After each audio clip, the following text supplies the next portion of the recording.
Mesdames et messieurs, bonsoir. C'est un plaisir d'être ici à Gand. Est-ce que il y a un problème de micro ou tout le monde entend? Ah, je suis de grande taille, alors peut-être il faut le monter un peu. Ah, voilà. Comme ça, c'est mieux? Ah, il me semble que c'est mieux comme ça. Voilà, merci beaucoup d'être présent pour affronter une conférence en français. Voilà, pour le néerlandais, ça sera une prochaine fois peut-être. Avant de commencer, j'aimerais remercier In Absentia Danny Pratt pour l'invitation à ce cycle de conférences. Et je remercie aussi Anne-Lise pour ses mots bien aimables et également Benjamin pour toutes les questions pratiques dont il s'est acquitté avec beaucoup d'aimabilité et de serviabilité. Je vais commencer mon exposé. Ce sera un exposé en deux parties. Il y aura une partie qui portera plutôt sur les questions littéraires et puis une partie plus archéologique qui nous emmènera en Turquie. Comment est-ce que les deux parties de l'exposé s'articulent? Eh bien, c'est une question assez chaude, la discussion ou l'articulation entre les études littéraires et l'archéologie. En effet, le risque, c'est qu'on interprète les monuments historiques à partir des textes ou qu'on lise les textes à partir des monuments historiques. On connaît un exemple, ou plusieurs exemples, n'est-ce pas, à propos d'Homère et de Schliemann qui pensait découvrir Troie avec l'Iliade, ou bien on parle aussi d'archéologie biblique, c'est-à-dire qu'on interprète les découvertes archéologiques à la lumière des textes bibliques, mais c'est une approche qui a été fortement contestée, notamment par Israel Finkelstein, qui estime que la Bible était plutôt un obstacle à l'archéologie du Proche-Orient ou palestinienne, et qu'il fallait vraiment dissocier les deux choses. Donc je n'ai pas de théorie sur l'articulation entre l'archéologie et les études littéraires, mais il se trouve que pour les actes de Philippe, il y a eu, disons, des rapprochements possibles entre les études littéraires et l'archéologie, et en partie on peut échapper au concordisme parce que les travaux que j'ai menés sur les actes de Philippe ont précédé d'une vingtaine d'années les découvertes archéologiques dont je rendrai compte et qui ont confirmé un certain nombre d'hypothèses fondées sur des études littéraires. Alors, un mot sur le contenu des actes de Philippe. Donc, dans leur état actuel, c'est un texte qui est composé de 15 épisodes que vous avez en chiffres romains en haut de l'écran et qui se termine par un martyre qui raconte donc la mort violente de Philippe. Et puis, c'est un texte qui, curieusement, regroupe plusieurs textes. C'est un texte composite parce qu'il y a à deux endroits ce qu'on appelle une scène d'envoi en mission. C'est-à-dire que l'apôtre Philippe est envoyé en mission par le Christ une première fois au début de l'acte 3 et une deuxième fois au début de l'acte 8. C'est pourquoi j'ai indiqué des césures entre les actes 2 et 3 et entre les actes 7 et 8.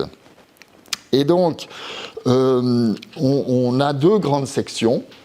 Et la section qui va nous intéresser ce soir porte sur les actes 8 et suivants. Les actes 3 à 7 présentent aussi un intérêt, mais ils sont beaucoup moins, disons, étonnants que la section suivante. Et puis, je laisse de côté les deux premiers épisodes. Alors, comment est-ce qu'on explique la présence de deux grands cycles? Eh bien, tout simplement parce que dans le Nouveau Testament, il y a deux figures appelées Philippe. Il y a l'apôtre, un des 12, Et puis, comme je l'ai indiqué sur l'exemplier, il y a l'helléniste, c'est-à-dire un personnage qui apparaît dans le livre des Actes des Apôtres. Il appartient au groupe des 7, qu'on a appelé après coup les diacres. Et donc, il y a un cycle qui est plutôt relatif au diacre et un cycle qui est plutôt relatif à l'apôtre. Mais quand on lit le texte, l'ensemble du texte parle de l'apôtre Philippe parce qu'au début de l'acte 3, en fait, le personnage n'est pas apôtre, mais il y a une grande scène de légitimation avec une apparition du Christ qui légitime Philippe comme apôtre. Donc on en déduit qu'il n'était pas apôtre au départ, qu'il le devient, et donc on peut penser que le premier cycle, les actes 3 à 7, étaient plutôt relatifs à l'helléniste, et les actes 8 et suivants ont été relatifs à l'apôtre. Alors, pourquoi est-ce qu'on a mis tous ces textes bout à bout ? Je n'ai pas d'explication, mais ce qui est intéressant, c'est que, heureusement, ces textes ont été mis bout à bout sans souci d'harmonisation. Et donc, il faut probablement lire par la fin, c'est-à-dire qu'après le martyre de Philippe, c'était difficile de faire ressusciter Philippe après son martyre pour en raconter d'autres épisodes. Donc forcément, si on ajoutait des épisodes, il fallait les mettre avant les actes 8 et suivants, qui sont la partie la plus ancienne, qui va nous intéresser. Alors, j'ai indiqué aussi sur ce schéma les principaux manuscrits pour la reconstitution du texte. Il y a 2 manuscrits principaux, le Xenophontos 32, qui est un manuscrit du mot Athos, et le Vaticanus Graecus 824. Le Vaticanus Graecus 824, c'est un parchemin du XIe siècle, qui n'est pas de très bonne qualité, et surtout il est très taché, et il a de nombreuses traces d'usure, ce qui prouve au moins qu'il a été lu. Tandis que, et puis disons, si j'utilise du jargon, c'est une collection non ménologique, c'est-à-dire ça ne suit pas le calendrier, c'est une collection de vies de saints. Tandis que le Xénophon 32, donc c'est un manuscrit qui vient du monastère du Xénophon au mont Athos, et c'est un manuscrit du XIVe siècle en papier qui est de petite dimension et qui a pour particularité d'avoir uniquement des pièces relatives à Philippe. Et la partie qui contient les actes de Philippe a probablement été copiée à l'Athos même. Alors, ce qu'on voit dans ce schéma, c'est que, en fait, les 2 manuscrits se complètent, mais il y a une lacune pour les actes, l'acte 10 et le début de l'acte 11. En fait, il s'est passé une chose malheureuse, c'est que le manuscrit du Xénophon était complet, mais un lecteur a dû trouver un peu scabreux les épisodes des actes 8, 9, 10, et il a arraché 2 cahiers. Donc, un manuscrit complet, mais un lecteur scrupuleux a arraché 2 cahiers, et la lacune peut être en partie comblée par le Vaticanus Graecus 824, mais ce manuscrit s'arrête à l'acte 9, et ensuite il saute jusqu'au martyre. Mais pour l'acte 8, on peut compléter le texte du Vaticanus par un manuscrit d'Athènes du XVe siècle, l'Atheniensis 346. Et puis, ce qu'il faut encore dire, c'est que le scribe du Vaticanus, il est aussi très scrupuleux et il est un peu allergique aux Christophanies ou aux apparitions du Christ à Philippe, c'est-à-dire des apparitions particulières à Philippe, et il résume drastiquement toutes les apparitions du Christ. Et c'est particulièrement évident au début de l'acte 8, qui raconte de larges apparitions du Christ à Philippe, pour l'envoyer en mission, parce que Philippe ne veut pas partir, parce qu'il sait que ça va mal se passer. Donc il résiste, et le Seigneur qui lui apparaît l'encourage par de bonnes paroles pour qu'il s'en aille. Et puis, au début de l'acte 3, c'est pareil, il y a cette grande Christophanie qui est très fortement abrégée par le scribe du Vaticanus. Alors, pour l'Athéniensis, vous voyez, on n'a que l'acte 8. Alors là aussi, on a probablement affaire à un scribe qui ne connaissait pas les actes précédents. Il retranscrit le début de l'acte 8 avec le départ en mission, mais probablement, il s'interrompt, et probablement que l'histoire du léopard et du chevreau que vous avez sur l'exemplier a dû le choquer, donc il s'est arrêté et il a sauté directement au martyr. Donc vous voyez à quel point la tradition manuscrite des actes de Philippe est fluide, et on est presque obligé d'éditer ces textes en synopse parce que les différences entre les manuscrits sont considérables. Et puis pour le martyr, je n'ai indiqué que quelques témoins, mais on en a repéré maintenant une soixantaine. Et enfin, notez bien le Vaticanus Graecus 808, dont on reparlera dans un instant. Alors, ce texte, il a été édité au milieu du XIXe siècle par un célèbre éditeur de textes apocryphes, Constantin Tischendorf, et la dernière édition en date est celle de François Bovon et Bertrand Bouvier, avec lesquels j'ai eu la chance de collaborer, et ça a produit un volume de la Series Apocryphorum du Corpus Christianorum chez Brepols. Alors, je passe maintenant au texte de l'acte 8. Vous avez ce texte sur l'exemplier, soit en français, soit en anglais. Je ne vais pas le lire complètement, mais donc vous aurez, si vous vous ennuyez, vous aurez tout loisir de le lire pendant que je parle. Et donc ça raconte le premier épisode de la mission de Philippe après l'envoi en mission. Il s'enfonce dans le désert des Dragones, et voilà qu'un grand léopard sort des bois, les assaille, et s'agenouille devant Philippe et lui parle d'une voix humaine et demande de pouvoir parler à la perfection, ce que Philippe lui accorde. Donc il raconte son histoire, à savoir qu'il chassait sur la montagne de la Dragonne, mère des serpents, et qu'il avait attrapé un chevreau, et que le chevreau s'était mis à parler en lui demandant pitié, ce qu'il a fait. Et quand il a vu les apôtres arriver, il est venu auprès des apôtres, ce qui fait dire à Philippe, au paragraphe 19, Philippe dit alors avec Barthélemy, « Voici, nous avons vraiment reconnu que nul ne surpasse ta miséricorde, ô Jésus, ami du genre humain. Tu nous devances en effet, et tu nous donnes une leçon grâce à ces animaux, afin que notre foi augmente et que nous accomplissions avec zèle la tâche qui nous a été confiée. » Philippe, accompagné de sa sœur Marianne et de Barthélemy, vont voir le chevreau qui gisait toujours vivant dans la forêt, et ils rendent grâce au Christ, et l'épisode se termine. Après ces paroles, le léopard et le chevreau tombèrent la face contre terre et se prosternèrent devant Philippe, Barthélemy et Marianne. Et sur l'heure, les apôtres glorifièrent Dieu et ordonnèrent au chevreau et au léopard de faire route avec eux et d'arriver en tête dans la ville où ils se rendaient, selon la révélation qui leur avait été faite, que leur avait faite le Sauveur. Ensemble, donc, ils se mirent en route, louant et glorifiant Dieu. Amen.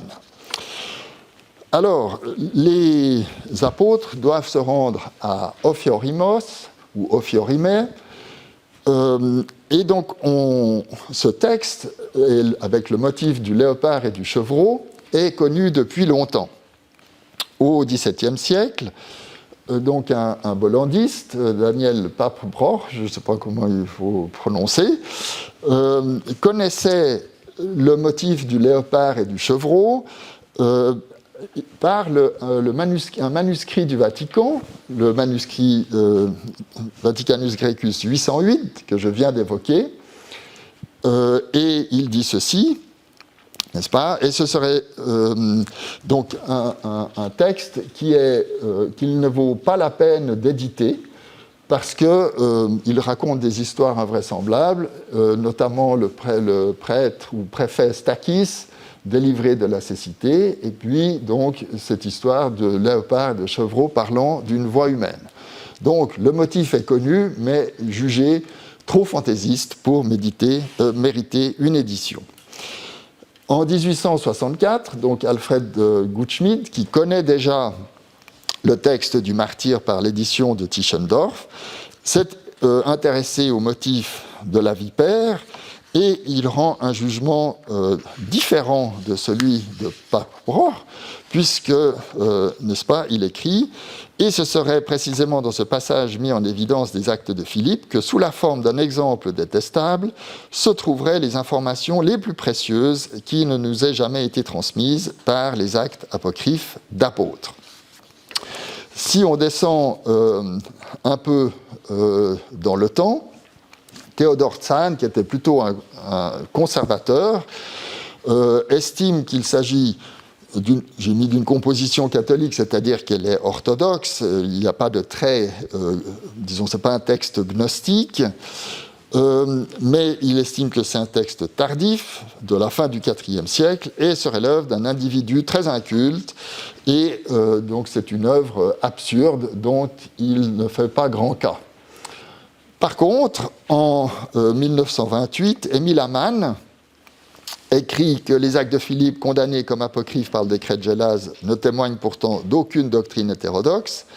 Et puis, en 1954, André-Jean Festugière a ces lignes très élogieuses, n'est-ce pas? Les actes de Philippe se distinguent du reste de la collection par la fraîcheur et la naïveté du récit.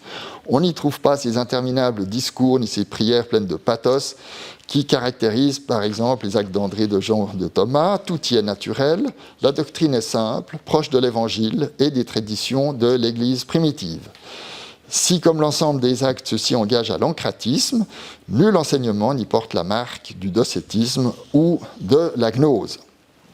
Donc, lorsqu'on a affaire à des opinions aussi différentes, eh bien, le mieux, c'est d'essayer par soi-même de trouver un autre chemin à travers ces avis assez contradictoires.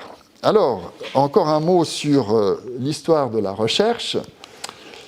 On a tenté plusieurs types d'approches.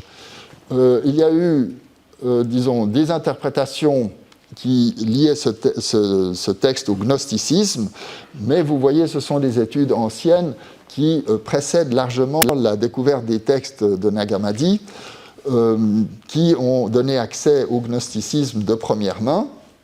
Et ce qu'on tenait à l'époque pour gnostique, c'était tout ce qui était un peu fantaisiste. Donc évidemment, le léopard et le chevreau, c'était considéré comme gnostique. Mais cette piste est aujourd'hui abandonnée.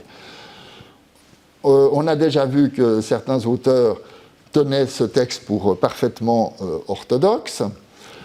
Les lignes que je vais défendre s'inscrivent dans les hypothèses 3 et 4, à savoir qu'une origine encratite, qu'est-ce que c'est que l'encratisme? C'est tout simplement un mouvement rigoriste qui préconisait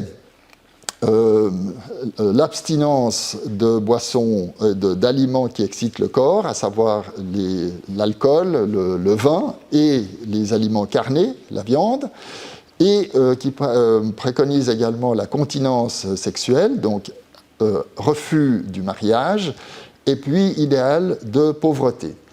Et on a dans l'encratisme différents degrés.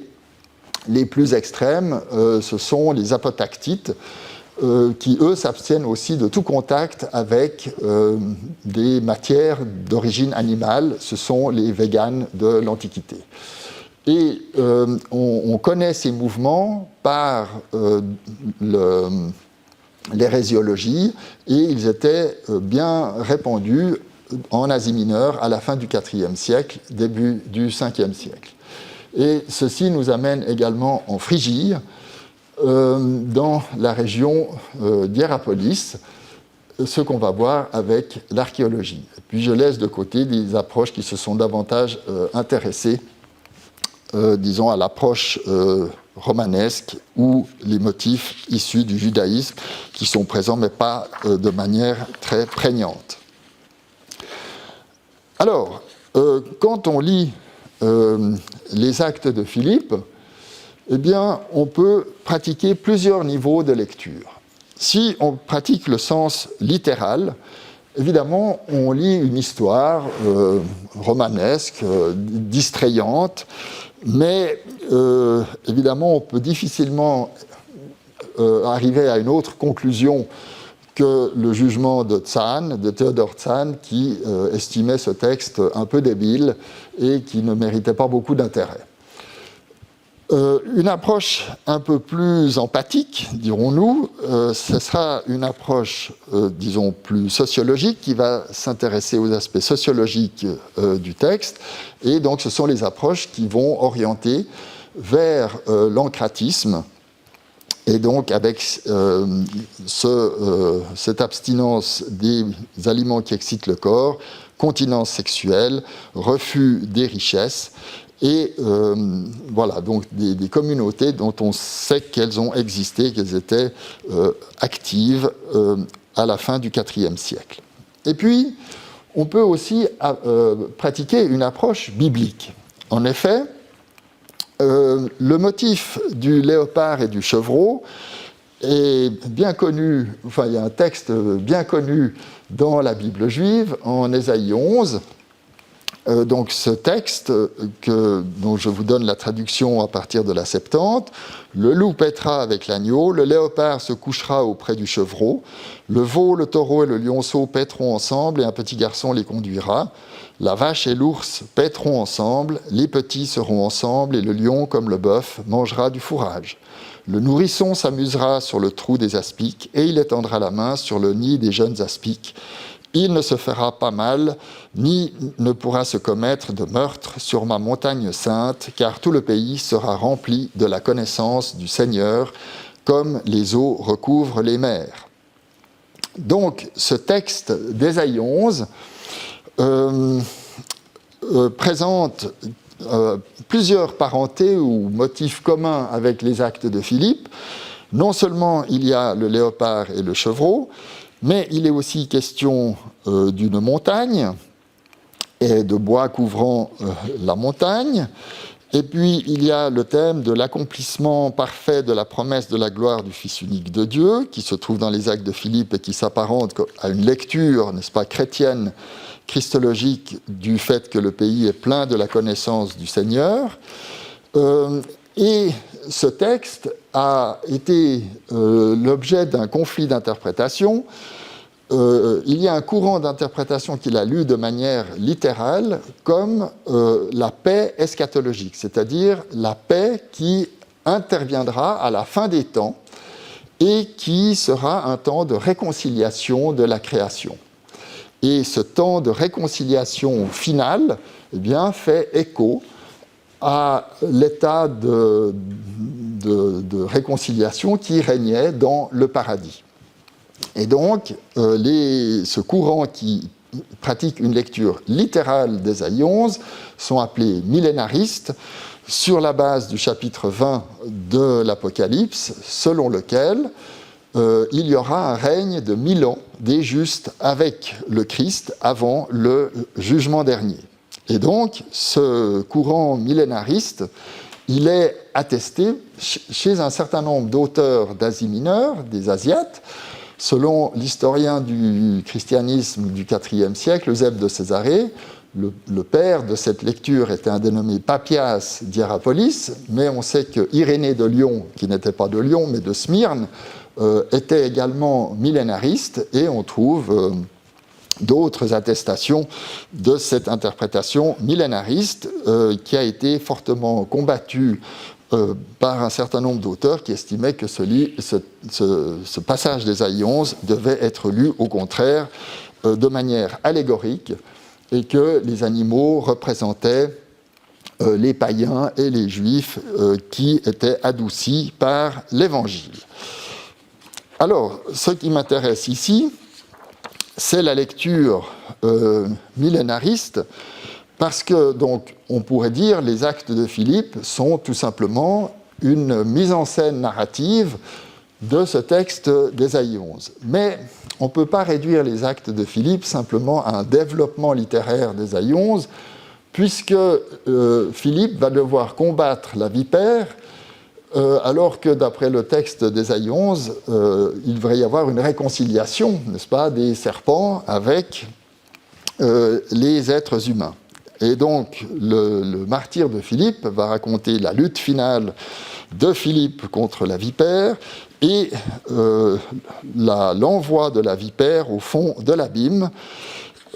Et de même, le léopard et le chevreau vont mourir, donc, n'est-ce pas, la mort n'est pas abolie, donc on n'est pas encore dans un scénario de la fin des temps. Donc il faut trouver encore une autre approche pour expliquer un certain nombre de motifs dans les actes de Philippe, et donc c'est là qu'il est intéressant de pratiquer une approche du point de vue de l'histoire des religions. En effet, on apprend que la vipère est appelée mère des serpents. Je laisse de côté le fait que dans le texte que vous avez dans l'exemplier, il est question de la dragonne, mais comme elle est appelée aussi mère des serpents, elle a le même titre, et donc c'est probablement une variation dans les manuscrits, que certains l'appellent la vipère, d'autres la dragonne, mais elle a le même titre de mère des serpents, et donc elle vit dans les bois qui couvraient la montagne. À l'acte 14, on apprend que Stachys était à la tête de tous ceux qui rendent un culte à la vipère et au serpent, et la ville d'Ophiorimos est la ville de la promenade des serpents. Donc, le thème, n'est-ce pas, du serpent, de la vipère, traverse tout le cycle des actes 8 et suivants, et il s'agit de se demander quelle peut bien être la figure qui se cache derrière la vipère. Alors, ici, le premier auteur qui a proposé une hypothèse séduisante, c'est Alfred von Gutschmied, dont il a déjà été question, qui, en 1864, avait compris que la vipère dont il était question dans les actes de Philippe n'était pas un simple serpent, mais qu'il était une figure d'une divinité, et en l'occurrence Cybèle. Il écrit « Les monnaies confirment en effet le récit des actes de Philippe, pour autant du moins qu'on puisse en tirer quelque chose, qu'à Hiérapolis, le serpent n'était pas vénéré comme tel, mais comme animal sacré de Cybèle, entretenu dans son temple, gardé par les Galles et vénéré des fidèles par des libations. » Et ces vues ont été confirmées par un numismate, Léo Weber, et voilà les monnaies en question. Donc il ne s'agit pas du combat d'Apollon contre Python, du mythe delphique, mais du combat d'Apollon, le colon qui représente les colons grecs d'Hiérapolis, contre une divinité tutélaire locale, Cybèle. Donc ici une monnaie et ici, n'est-ce pas, une deuxième. Voilà, donc c'est les divinités. La divinité tutélaire de Hiérapolis était normalement Apollon, mais on va voir que c'est le fruit d'une conquête des Grecs sur une divinité locale, une déesse matronale du nom de Cybèle. Alors, l'argument qui a un certain poids, c'est que Cybèle était appelée la mère des dieux. Et donc, il y aurait un décalque, n'est-ce pas, de la vipère, mère des serpents, et Cybèle, mère des dieux, n'est-ce pas? Donc, on a affaire avec les actes de Philippe, un texte à clé, avec une petite énigme, n'est-ce pas? C'est que pour ne pas donner disons, décrire un affrontement direct, eh bien, il y a une fable animalière qui masque le conflit religieux. Et puis, donc, ces déesses matronales, et en l'occurrence Cybèle, je vous donne une citation de l'historien des religions Philippe Borgeaud, qui s'est intéressé à la figure de Cybèle et à ses prolongations jusqu'à la Vierge Marie. Mais voilà ce qu'il écrit sur Cybèle. Un ensemble de témoignages toponymiques transmis par la tradition grecque nous permet cependant d'affirmer que Cybèle n'était à l'origine qu'une épithète parmi d'autres possibles d'une déesse appelée tout simplement la mère, Matar en phrygien, et cette épithète renvoie à un nom de montagne, la Matar Koubileia, mère cybéléenne du sanctuaire paléophrygien, est une appellation à situer dans la longue série des prolongements grecs d'Anatolie, où nous rencontrons Métère d'Induméné, Métère Supulene, etc. Donc des mers montagneuses. La meilleure traduction générique, celle que les Grecs ont parfois retenue, serait Métère Oreia, c'est-à-dire la mer montagnarde. Donc dans nos actes de Philippe, il y a un lien entre la vipère, la montagne, le léopard et le chevreau. Et cette configuration correspond tout à fait à Cybèle, qui était accompagnée de fauves, plus précisément de lions, mais enfin le léopard est aussi un fauve. Et puis le chevreau est un animal qu'on rapproche d'Attis, le parèdre de Cybèle. Donc voilà pour la vipère. Et ensuite reste la question d'Ophiorimée. Alors,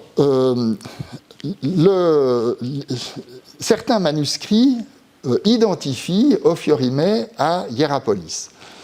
Mais ce sont des manuscrits tardifs et ce n'est pas sûr que l'identification soit correcte. D'autant plus qu'il y a un texte qui raconte le transfert des reliques d'Ophiorimée à Hiérapolis. Donc, mon directeur de thèse, François Beauvon, estimait que l'hypothèse d'Hiérapolis ne tenait pas en raison de ce récit de translation, mais je maintiens qu'il y a un jeu de mots et qu'Ophiorimée est bien une métaphore, n'est-ce pas, appelée promenade des serpents. C'était une manière de dénigrer une ville qui signifie Hiérapolis, ville sainte. Donc c'était voilà, une manière de refuser d'appeler ville sainte une ville dédiée à des divinités polythéistes à combattre. Et surtout, on a des témoignages anciens d'auteurs chrétiens. Je vous ai donné ici deux témoignages, Polycrate d'Éphèse et Proclus. Donc, n'est-ce pas, Polycrate d'Éphèse argumente contre Victor de Rome, c'est dans le cadre d'une controverse pascale, et il dit qu'en Orient, ils ont les tombeaux, notamment de Hiérapolis et de ses filles, et dont deux d'entre elles ont vieilli dans la virginité. Donc vous voyez ici la conflation de l'helléniste qui avait 4 filles et de Philippe l'apôtre, et qui est située à Hiérapolis. Pareil pour Proclus, un auteur montaniste qui vantait le fait qu'il y avait à Hiérapolis les 4 filles prophétesses de Philippe. Et donc les témoignages chrétiens anciens situe Philippe à Hiérapolis. Après, la question, c'est de savoir si la tradition ecclésiastique a raison ou tort. Parmi les autres arguments, il y a donc le fait que Stachys, à l'épisode 14, était un dévot de la vipère et qu'il a été guéri par Philippe. Et puis, je vous ai mis le passage du martyr dans lequel Philippe fait s'ouvrir la terre, qui engloutit toute la population d'Hiérapolis. Et puis finalement, le Seigneur intervient en disant qu'il ne peut pas punir tout le monde, donc la population ressort, mais le gouverneur Tyrannognophos et la vipère restent au fond de l'abîme. Voilà. Alors ça, c'était les témoignages, disons, en lien avec les actes de Philippe, et je me suis intéressé à Hiérapolis. Et à Hiérapolis, il y a un phénomène. Ah non, peut-être encore un mot avant sur cette partie donc, où je vais m'intéresser davantage à Hiérapolis. Hiérapolis a été fouillé par les Italiens, et c'est surtout Francesco d'Andria qui a fait des découvertes absolument majeures à Hiérapolis, dont il va être question dans quelques instants.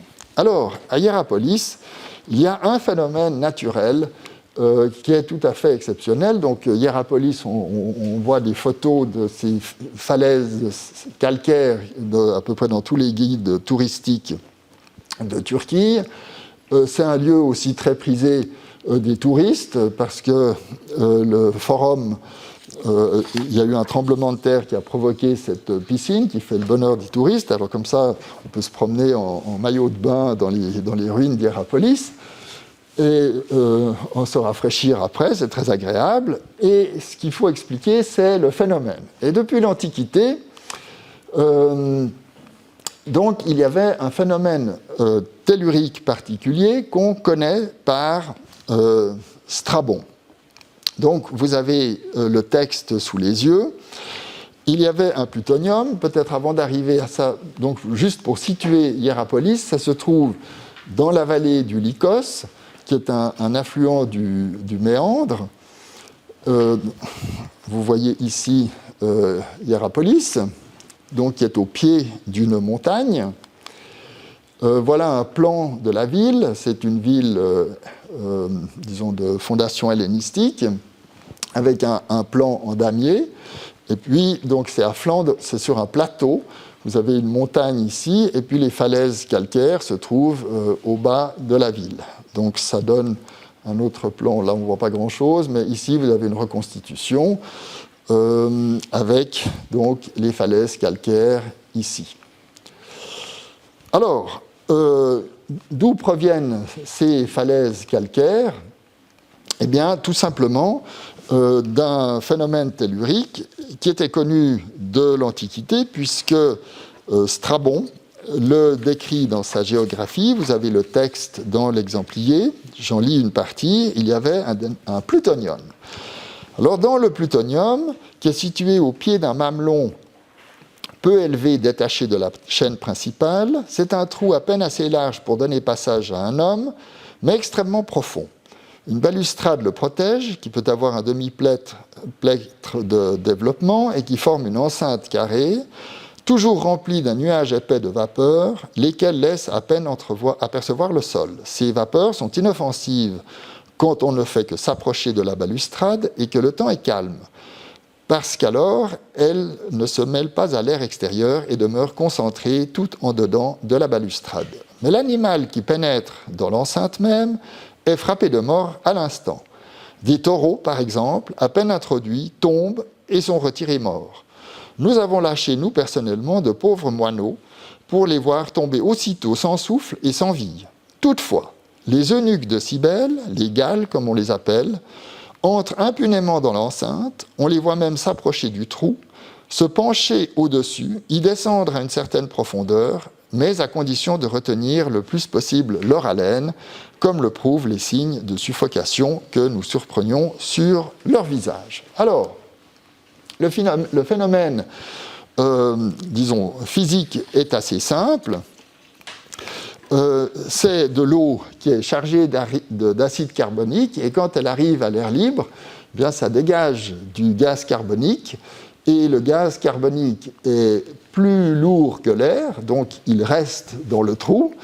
Et puis, ce qui est mystérieux pour les personnes de l'Antiquité, c'est qu'on ne sent pas le gaz carbonique, il est indolore, mais par contre, il est en concentration extrêmement forte, et donc, si on entre dans le trou, il n'y a plus d'oxygène et on meurt asphyxié. Et jusqu'à aujourd'hui, n'est-ce pas, le phénomène a perduré et il n'est pas sans danger.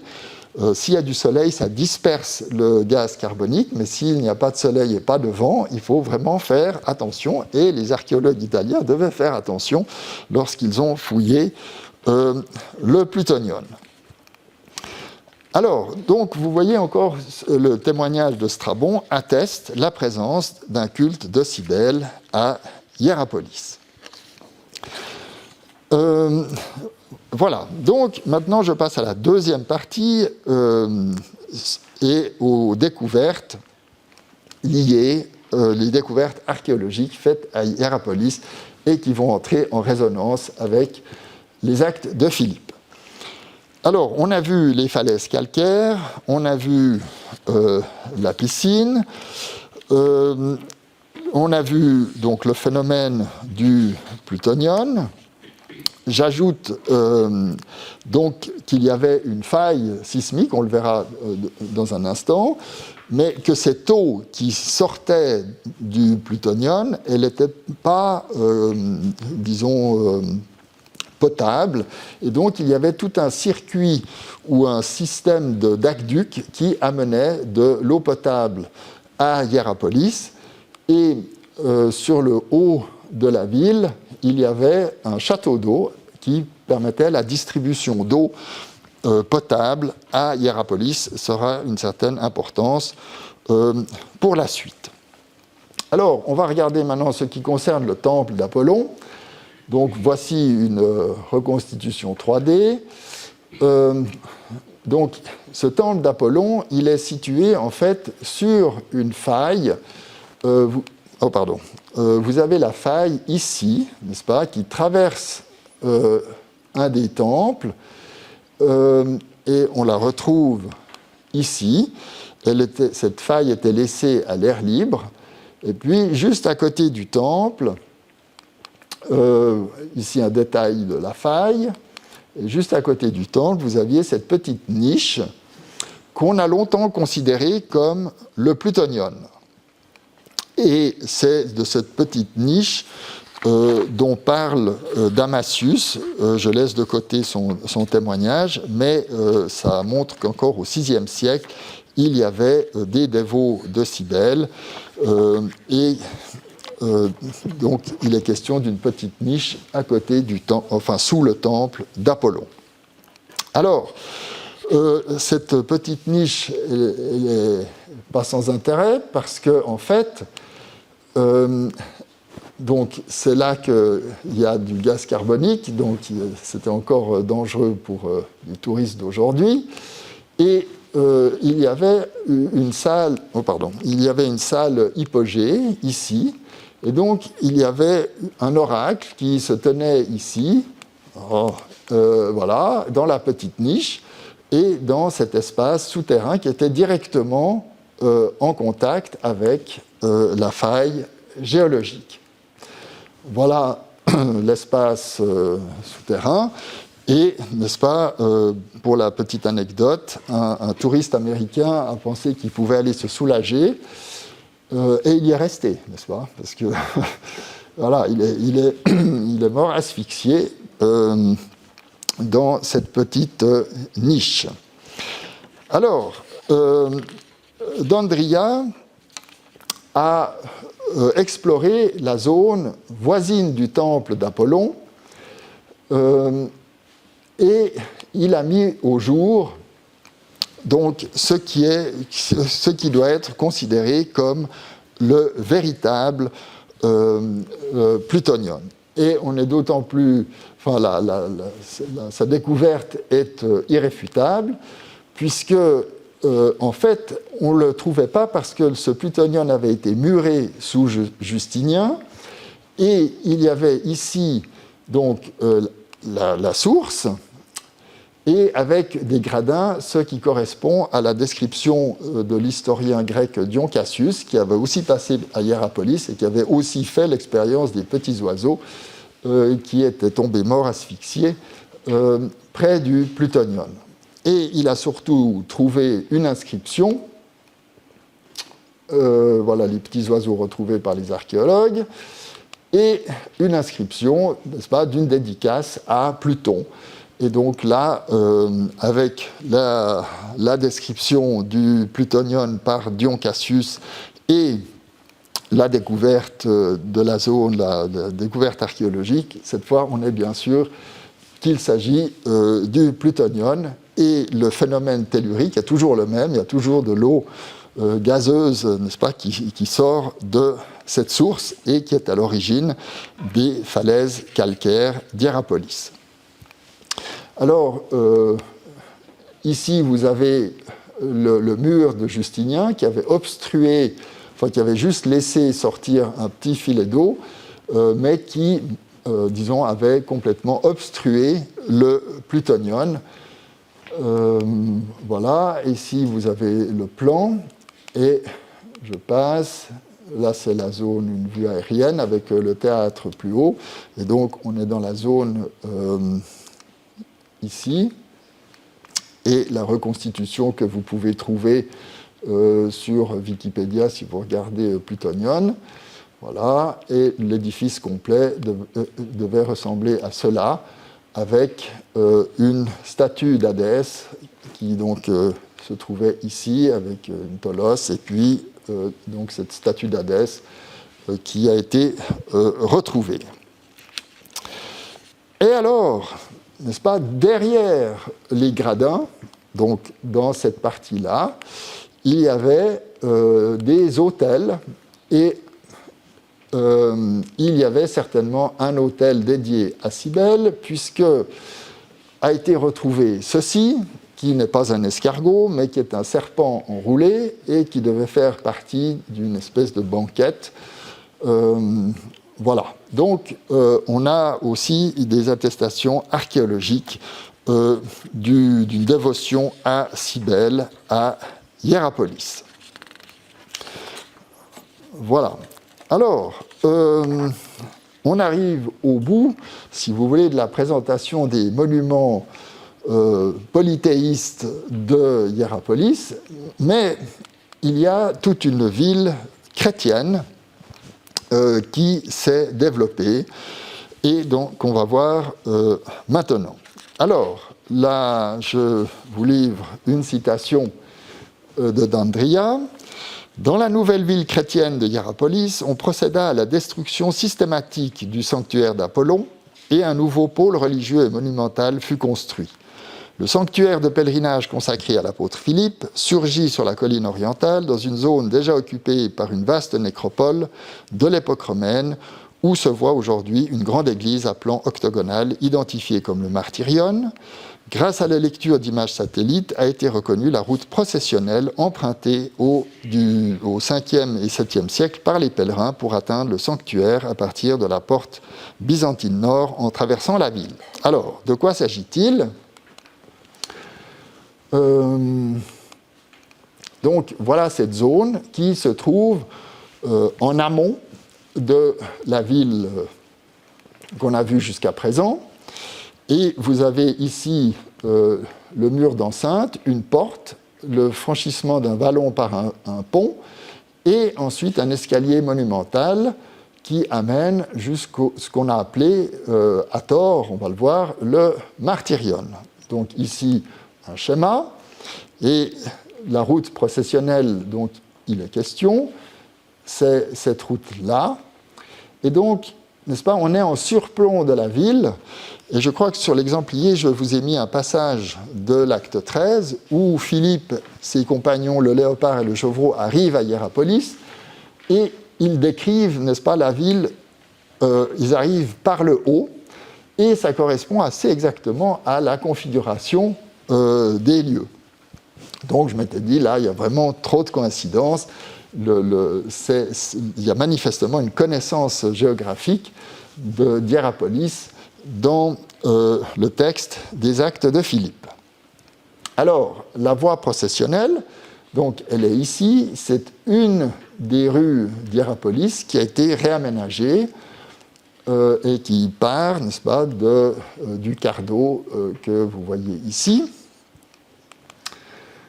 Alors, voilà, entre guillemets, les monuments chrétiens qu'on va voir.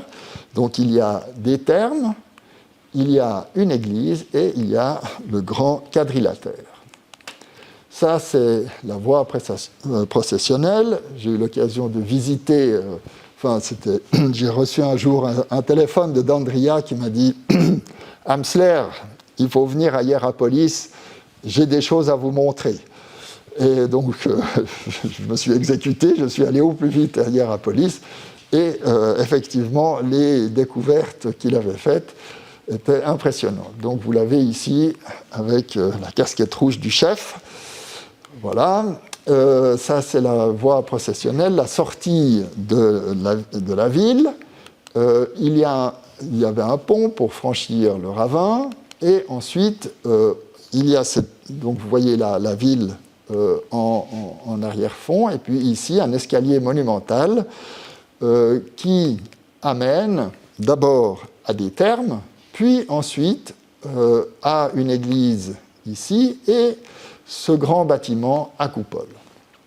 Alors, les thermes, donc c'est un octogone de 22 mètres de large. On sait qu'il s'agit de thermes parce qu'on y a retrouvé un calidarium avec un chauffage hypocauste, un four, des vasques pour l'eau froide. Et cet octogone a exactement la même orientation que l'octogone qui se trouve en haut de la colline. Donc, il n'y a pas de doute sur la fonction qu'il s'agit des thermes et que c'était probablement le lieu de purification avant d'arriver dans la zone sainte de l'église martyriale qu'on va voir dans un instant. Ici, donc, il y avait une fontaine dont vous remarquerez que c'est un discret rappel de la niche qu'on trouvait à côté du temple d'Apollon, mais cette fois, c'est un monument chrétien. Et puis, donc ici, voilà le rapprochement des deux monuments. Ici, vous avez donc ce qui restait du martyrion, et vous voyez qu'autour, eh bien, c'était la rase campagne, hein, il n'y avait absolument rien du tout. Et puis, Dandria, avec des études de terrain, a estimé qu'il fallait creuser ici, que là, il y avait quelque chose d'intéressant. Alors, il a eu le nez fin parce que ce qui a été découvert, c'est une église martyriale, on ne voit pas bien ici, mais surtout, il est tombé sur un tombeau qui a été dégagé. Il n'y avait que cette petite partie-là qui émergeait. Et ce tombeau n'est pas anodin, puisqu'il y avait un escalier qui conduisait sur le tombeau. Donc ici, vous avez l'escalier, et puis sur le tombeau, vous avez une mosaïque avec des poissons. Donc, c'était manifestement un lieu de vénération. Ici, vous avez une reconstitution donc, de ce tombeau qui était pris dans l'église martyriale. Donc, c'était une église à 3 nefs, donc avec ce petit édifice qui devait, et tout ça remontait donc au IVe siècle. Ils ont retrouvé des mosaïques à motifs géométriques, et puis surtout une banquette qui faisait le tour du monument et donc qui atteste peut-être des pratiques de médecine incubatoire. On y reviendra dans un instant. Ce lieu avait aussi sans doute une fonction thérapeutique, puisqu'il y avait ici des vasques avec tout un système d'écoulement d'eau, mais c'était justement pas la même eau que l'eau chargée d'acide carbonique, c'était de l'eau qui provenait du château d'eau, c'était de l'eau pure, donc qui permettait une véritable purification. Voilà comment ça se présentait, avec des bains rituels. Voilà. Et à côté, donc, une église une église qui date du VIe siècle,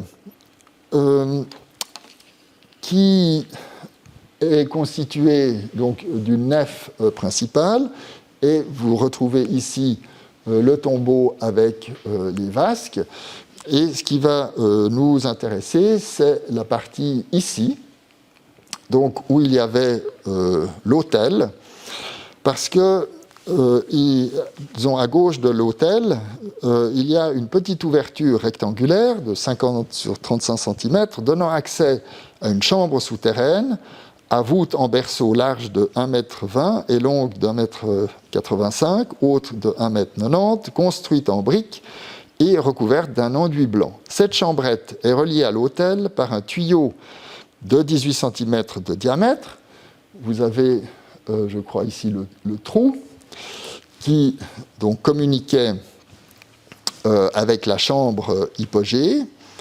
Et puis, l'ouverture sous l'autel est protégée par du marbre. Un tel arrangement doit se référer aux pratiques particulières de culte qui devaient se dérouler en correspondance de cet autel et de la chambre sous-jacente à l'intérieur de laquelle devaient être déposées les reliques du martyr vénérées dans le sanctuaire hiérapolitain. Alors, ici, vous avez donc ici c'est le schéma des reconstitutions de l'Église, mais, n'est-ce pas, ce qui se passait, c'est que il était possible d'introduire dans la chambre hypogée des choses pour les mettre en contact avec l'endroit supposé contenir les reliques du saint. Et donc, ce qu'on mettait en contact, c'était l'huile sainte, le myron, dont s'équipaient ensuite les pèlerins qui venaient à Hiérapolis. Voilà la chambre hypogée.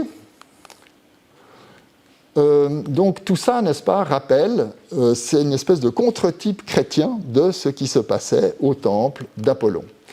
Et Dandria a écumé ou fait écumer les catalogues de musées et a découvert ce tampon où vous voyez le grand martyrion avec la coupole et l'église probablement martyriale puisqu'il y a une lampe allumée. Et surtout, ce qui est intéressant, c'est la dédicace à Philippe.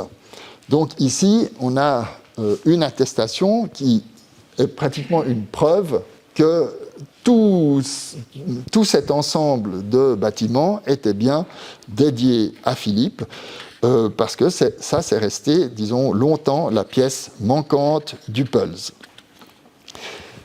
Mais encore un mot sur le martyrion, et puis j'arriverai au bout, n'est-ce pas? Le grand martyrion, maintenant, ça ne peut plus être le lieu qui abritait les reliques de l'apôtre. Les reliques de l'apôtre devaient se trouver dans l'église martyriale. Alors, quelle était la fonction de ce grand quadrilatère? Donc, c'est un grand bâtiment qui fait 60 mètres de côté, avec donc un octogone qui est pris dans un quadrilatère. Et ce qui est particulier, c'est que toutes les pièces qui se trouvent dans le quadrilatère sont sans pavement. Ça veut dire qu'elles permettent un contact direct avec la terre. Et donc, l'hypothèse maintenant sur la fonction du bâtiment, c'est qu'en fait, c'était un immense hôpital, ou si vous voulez, un immense dispensaire. Et donc, les pèlerins venaient séjourner à Hiérapolis en espérant une guérison de l'apôtre Philippe, qui se présente comme un dieu guérisseur aussi dans les actes de Philippe. Et les pèlerins, donc, séjournaient dans les pièces ici et restaient en contact avec la terre en espérant la guérison ou, disons, par la pratique de l'incubation, une forme de guérison par l'apôtre. C'est exactement le même système qu'a Épidore avec Asclépios. Voilà, donc ce martyrium n'est en fait pas un martyrium, c'est probablement un grand dispensaire. Voilà. La dernière pièce qui manquait, n'est-ce pas, c'était d'être bien sûr que tout cet ensemble soit dédié à Philippe. Et finalement, c'est venu assez tardivement. La dernière pièce manquante, c'est une inscription.